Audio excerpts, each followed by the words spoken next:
দয়ার নবী গো, এই চাদরটি আমি আপনাকে গিফট করে দিলাম, দান করে দিলাম। দয়ার নবীর প্রয়োজন ছিল, কবুল করে নিলেন। আল্লাহর নবী চাদরটি পরে মসজিদের ভিতরে যেমন এসেছেন, একজন সাহাবী দাঁড়িয়ে গেলেন, দয়ার নবী গো, আপনার চাদরটা আমাকে খুব পছন্দ হয়েছে নবীজি, আপনি আমাকে চাদরটা দেবেন। আল্লাহর নবী বললেন, সাহাবী রে, চলো চলো চলো, তুমি আমার বাড়ি চলো, আমি এখনই তোমাকে খুলে দিয়ে দেব। আল্লাহর নবী খুলে দিয়ে দিলেন। সমস্ত সাহাবীরা বসে আছেন, তারা প্রশ্ন করলে, এরে তুই কি পাগল হয়ে গেছিস নাকি? আল্লাহর নবীর প্রয়োজন ছিল, নবীজিকে একজন দিয়েছে, নবীজি কবুল করেছেন, তারপরে তুমি কেন সেই চাদরটা নেওয়ার জন্য গেল? তখন তিনি বলছেন, জি জি, আমিও জানতে পেরেছি, আমি নবীজির ব্যাপারে আমি একটু ভালো করে গবেষণা করতে চাইলাম যে নবীজি আমাকে চাদরটা দিবে কিনা। দয়ার নবী দুনিয়াতে নাই বন্ধুরে, কিন্তু ইতিহাস ঝকঝক করে প্রমাণ করছে, দয়ার নবী বন্ধুরে নিজের প্রয়োজনীয় জিনিসকে খুলে সাহাবীরাকে দান করেছেন। একবার পড়ে সুবহানাল্লাহ। ভাই আব্বাজান, ভালো করে বুঝেন। আর আজকে আমাদের চরিত্র কেমন? আমরা নিজেকে সবসময় মাস্তানি মনে করি, এক অক্সলাই আদায় করি না। মসজিদ মাদ্রাসায় কোটি কোটি টাকার পয়সার মালিক আলিম ওলামা ডাকছে, আসেন দান করেন, দিয়ে যান, অথচ আমরা দিতে পারি না। কেন? আইনাল মাল আইনাল তিজারত। এই উম্মত খালি লালচে পড়ে আছে, কখন মাল হবে, কখন ধন হবে, কখন সম্পদ হবে, কখন বড় লোক হব, কখন মুখিয়া, কখন মেম্বার, কখন সারপঞ্চ হব, এই লালচে পড়ে আছে। ছোট মোটো কথাতে আমরা গালিগালাজ করি, ছোট মোটো কথাতে আমরা মারামারি করি। দয়ার নবীজি কোনদিন নিজের হাতে কাউকে মারেননি, কোনদিন দয়ার নবীজি কাউকে কষ্ট দেননি। আর আমাদের এত রাগ, আমাদের বাড়িতে কেউ যদি চলে আসে তো আমরা তাকে ধাক্কা দিয়ে বাড়ি থেকে আমরা বের করে দিই, সে ফকির হোক কিংবা ধনী হোক। কতজন আমরা আছি বাড়িতে গিয়ে তার বাড়িতে ফকিরে ডাকছে, কিন্তু সে ডাকের সাড়া দেয় না। ঠিক না বেটি, কথা বলেন?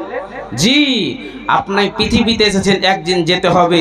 আম্মাজান আয়েশার আরেকটা হাদিস আপনাদেরকে সহিহ বুখারী শুনিয়ে দিই, বা কথাগুলো ভালো করে কানে তুলেলেন, আপনার কিছুদিন পরে আপনার কাজে আসবে, বলতে আজকের পরে আপনার কাজে আসবে। শুনেন, وعن عائشة رضي الله تعالى عنها ما جرب رسول الله صلى الله عليه وسلم شيئا قط بيده ولا امرأة ولا خادما إلا أن يجاهد في سبيل الله।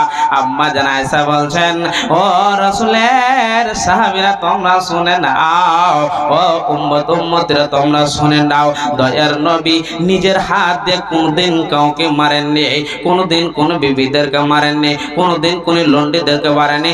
দয়ার নবী শুধু দুনিয়াতে আল্লাহর রাস্তায় জিহাদ করে করে বিদায় নিয়েছেন। ওই জন্য আল্লাহর কোরআন কি বলছেন একটুখানি শুনে নেন। ইয়া আইয়ুহান নবী ও ইন্না আরসালনাকা শাহিদাও ওয়া মুবাশশিরাও ওয়া নাযীরা। আল্লাহ বলছেন, নবী হে,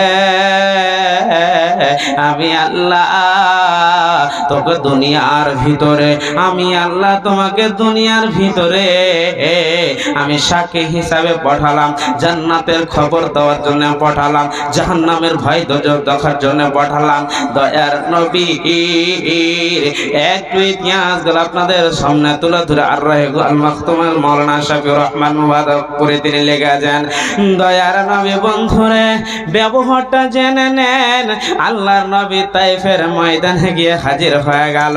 রে তাইফের লোকেরা তোমরা শোনো, এক আল্লাহকে বলে তোমরা মেনে নাও, এক আল্লাহকে বলে তোমরা স্বীকার করে নাও, ওয়াহদাহু লা শারীকা লাহ, আল্লাহ ছাড়া দ্বিতীয় কেউ নাই, এবং লাস্ট পারফেক্ট মুহাম্মাদুর রাসূলুল্লাহ, আমি তোমাদের নবী হযরতে মুহাম্মদুর রাসূলুল্লাহ পড়ুন সাল্লাল্লাহু আলাইহি ওয়াসাল্লাম বলে স্বীকার করে নাও। কিন্তু দুঃখের বিষয় বন্ধুরা, তারা দয়ার নবীকে মেনে নিতে পারলো না। নবী বলে স্বীকার করে নিতে পারলো না, বলছে আমাদের মতন সাধারণ লোক রে। তাই বলে তার নবীজিকে পাথর মারতে লাগলো। পাথর মারতে মারতে মারতে তারিখের মধ্যে পাওয়া যায় দয়ার নবী আগে আগে পালিয়ে যাচ্ছে, তারা পিছন পিছন পাথর তারা মেরে যাচ্ছে। মারতে মারতে বন্ধুরে দয়ার নবী 3 মাইল দূরে চলে গেছেন। দয়ার নবী আর চলতে পারে না। দয়ার নবীর পুরোটা শরীর দিয়ে টস টস টস টস করে রক্তগুলো জমিনের মধ্যে পড়তে শুরু হয়েছে। দয়ার নবী বেহুশ হয়ে গেছে। দয়ার নবী হুঁশ নাই, জ্ঞান নাই, খেজুরের বাগানের নিচে পড়ে আছে। তারা বলছে দয়ার নবী মারা গেছে। এই বলে তারা ছেড়ে চলে গেল। একজন বাগানওয়ালা বলছে কে এটা রে, একটু পানি দিয়ে একটা খেজুর দিয়ে নবীজি জ্ঞান ফিরে পেয়েছে। তোমার নাম কি? না তো মোহাম্মদ। তোমার বাবার নাম কি? আব্দুল্লাহ। কোন বংশর? কুরাইশ বংশর লোক। তোমার চাচার নাম কি? আবু তালেব। কি ব্যাপার, কি হয়েছে? তো আমি নিজে মোহাম্মদ একজন আল্লাহর নবী স্বীকার করার কারণে আমাকে এই মতন অবস্থা। ওই লোকটির সঙ্গে সঙ্গে আমার সাথে বললেন কালেমা পড়ে আশহাদু আল্লা ইলাহা ইল্লাল্লাহু ওয়া আশহাদু আন্না মুহাম্মাদান আবদুহু ওয়া রাসূলুহু কবুল করেছে। এত বড় চরিত্রবান মানুষ দুনিয়াতে আর পাওয়া যাবে না। আল্লাহ বরদাস্ত করতে না পারে আল্লাহ বলছেন রে জিবরাইল তুমি যাও যাও যাও মুহাম্মাদের কাছে গিয়ে হাজির হয়ে যাও। আমার মুহাম্মদকে গিয়ে বলো মুহাম্মদ একবার তোমার অনুমতি চাই, একবার তোমার ব্যাপার খবর শুনতে চাই। তুমি যদি একবার অনুমতি দিয়ে দাও এই তাই বলার আগে আমি 2 পাহাড়ের পিছে তাদেরকে শেষ করে দেব। দয়ার নবীর মুখের উচ্চারণটা শোনালেন। আমরা হতম তাকে মেরে দাও, তাকে পিটে দাও, তাকে শেষ করে দাও। দয়ার নবী বলছেন জিবরাইল রে না না না না না না না, তাদেরকে মারতে হবে না, তাদেরকে মারা লাগবে না। আল্লাহর কাছে গিয়ে তারা তাকে খবর জানিয়ে দাও, আমার খবরটা জানিয়ে দাও। মুহাম্মদের লাশ কথাটা হচ্ছে জিবরাইল, তারা এখনো আমাকে চিনতে পারেনি। এটা আখেরি পয়গম্বর, এখনো জানতে পারেনি আখেরি নবী। আল্লাহর কাছে খবরটা জানিয়ে দাও। আল্লাহ জানে তাদেরকে দিন বোঝার তৌফিক দান করো। পড়েন আল্লাহুম্মা আমিন। ওই জন্য কবি কি বলছেন শুনালেন, হয়নি, হবে না, হতে পারে না আমার নবীর সাথে করো তুলনা। হায়রে আমার নবীর সাথে করো তুলনা। সকল নবীর রাসূল ছিল আল্লাহর দেওয়ানা। 2 নয়নে দেখবে খোদা ছিল তামান্না। হায়রে 2 নয়নে দেখবে খোদা ছিল তামান্না। মোর নবীকে ডেকে নিল, মোর নবীকে ডেকে নিল দেখবেন রব্বানা। হয়নি, হবে না, হতে পারে না আমার নবীর সাথে করো তুলনা। হায়রে আমার নবীর সাথে করো তুলনা। এইসব নবীকে দেখে যারা অঙ্গল কেটেছে তারা কি আমার নবীর রূপ দেখেছে? হায়রে তারা কি আমার নবীর চেহারা দেখেছে? আরে দেখতে যদি কেটে দিত, আরে দেখতে যদি কেটে দিত কলেজা খানা। হয়নি, হবে না, হতে পারে না আমার নবীর সাথে করো তুলনা।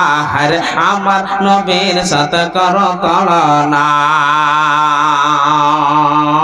ভাই আব্বাজান একটুখানি শুনেন জি। ভাই আব্বাজান একটা উদাহরণ দিই, শর্ট করে বুঝেন জি। বুঝে গেলাম, শুনেন। এতগুলো লোক বসে আছেন, একটুখানি শুনেন। একটাই উদাহরণ দিয়ে আমি আমার মূল্য জায়গাতে চলে যাব। একজন উদাহরণটা ভালো করে বুঝেন। একজন মাওলানা ধরেন এখানে বসে আছেন, উনি মাওলানা সাহেব অনেক টাকার মালিক, মাদ্রাসায় সাদালপুরে পড়াশোনা করছে। ওনার আব্বা নাই, মা নাই।